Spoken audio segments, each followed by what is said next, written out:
Bombastic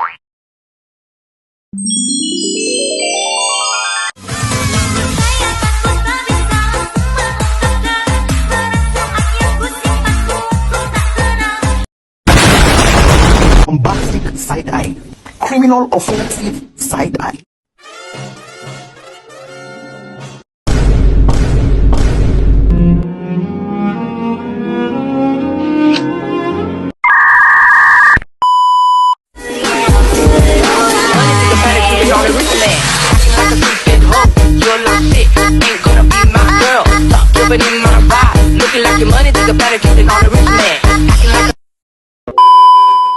Halo guys.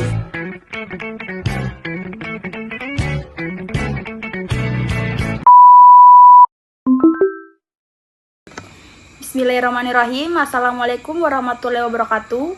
Perkenalkan, nama saya Putri Hardiana Mukmaina dengan NIM 2231011016.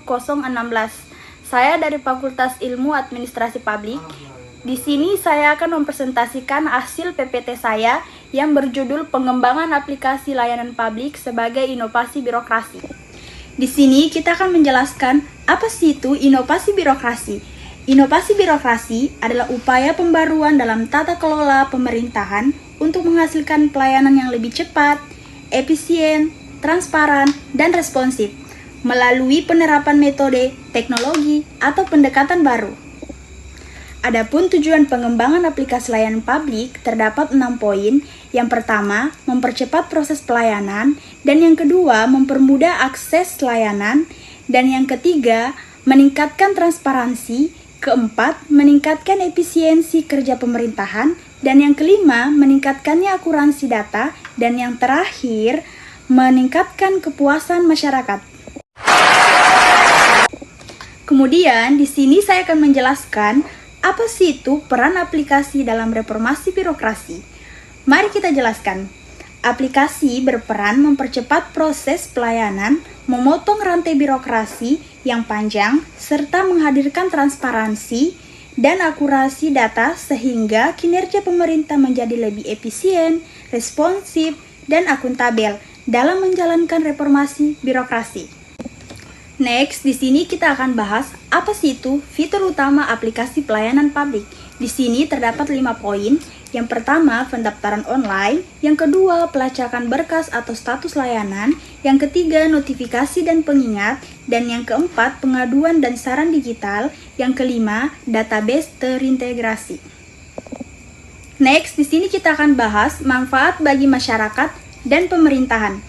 Di sini, manfaat aplikasi layanan publik bagi masyarakat adalah memperoleh layanan yang lebih cepat, mudah, transparan, dan dapat diakses kapan saja tanpa harus datang langsung.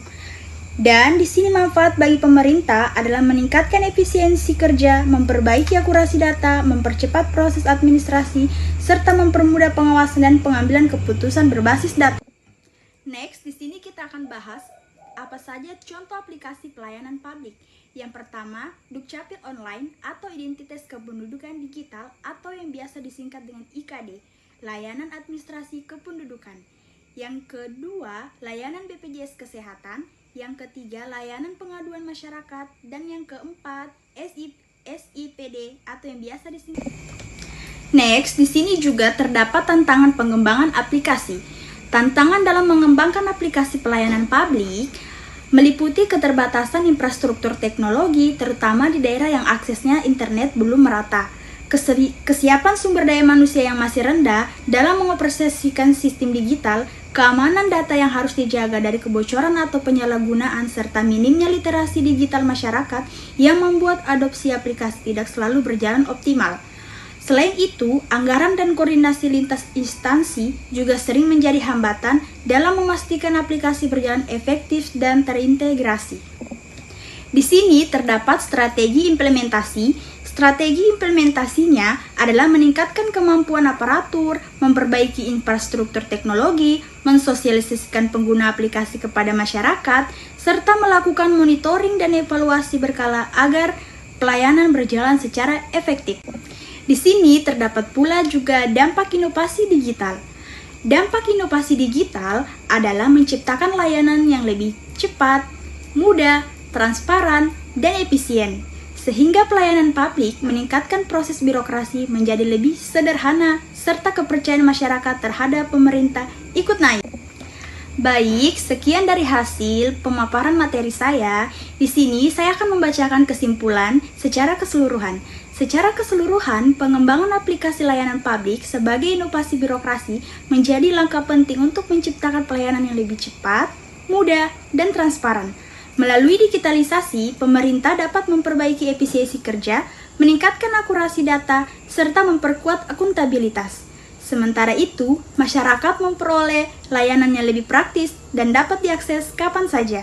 Dengan strategi implementasi yang tepat, inovasi digital mampu mendorong percepatan reformasi birokrasi dan meningkatkan kualitas pelayanan secara menyeluruh. Baik, sekian dari hasil presentasi PPT saya.